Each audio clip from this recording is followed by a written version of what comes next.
ফিরে এলাম বিরতির পর। কাঁটা তারের ওপারে ধানের জমি, ধান ঘরে তোলার আশায় বসে আছেন পরবাসী কৃষকরা। বেশ কয়েকদিন হলো বর্ডারের গেট তালাবন্ধ। সীমান্তরক্ষী বাহিনী চলছে কড়া প্রহরা। কবে গেট খুলবে জানে না সীমান্তের খেটে খাওয়া কৃষকেরা। চাষিদের চোখে মুখে রীতিমতো আতঙ্কের ছাপ। 3 মাস ধরে মাথার ঘাম পায়ে ফেলে উৎপাদিত ফসল কি তবে ঘরে আর উঠবে না? এই প্রশ্নই যেন বারবার ঘুরপাক খাচ্ছে অরুণ বর্মন ও মুকুসুদ্দিন ও মুজিবুর রহমানের মতো নিজ ভূমি পরবাসীর মনে।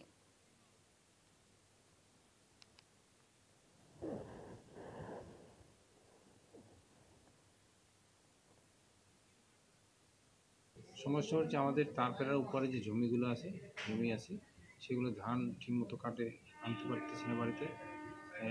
প্রত্যেকটা গেটে খুলে না, আজকে এই গেটটা ওই গেটটা খুলে দিয়ে একটা গেট খুলে সারা এরিয়ার মধ্যে। আমরা উদগ্রাম চাঁদগ্রাম মিলে ওখানে একটা গেট খুলে দিই। মানে আজকে চাঁদগ্রামে একটা গেট খুলবে, কাল এই উদগ্রামে একটা। এইভাবে খুললে কি কাজ হবে? আমাদের গেটের সমস্যা, গেট খুলতেছে না। আমরা ধান কাটতে পারছি না, আনতে পারছি না, যাইতে পারছি না। কেউ গ্রামের লোক কেউ একদিনও কোনো কাজ কাম হচ্ছে না, মজদুরি নিয়ে যাচ্ছে পারছি না। বাইরে থেকে মজদুরি আনলেও এর মতো কাগজ লিখে দিতে হয় ক্যাম্পে, তারপরে নিয়ে যেতে হয়। কোথায় এটা? ওটা এই 13 নম্বর ঘাটে।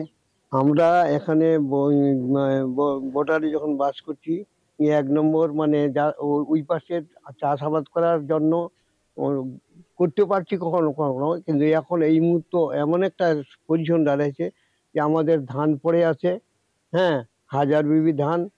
সেই ধানটা কেটে আমরা সরষা, গম ইত্যাদি লাগাইতাম, কিন্তু এবার ওই ধানটা না কাটার কারণে ওই সরষা ওখানে বোনা যায়নি। তো এইটা একটা বিরাট সমস্যা। তার আমরা এই সংসারে যে খরচ করব, তার আমাদের মানে অসুবিধা হচ্ছে। কারণ ধান যদি বাড়িতে না আসে, কি দিয়ে অন্যান্য ফসল বুনবো, খাবো?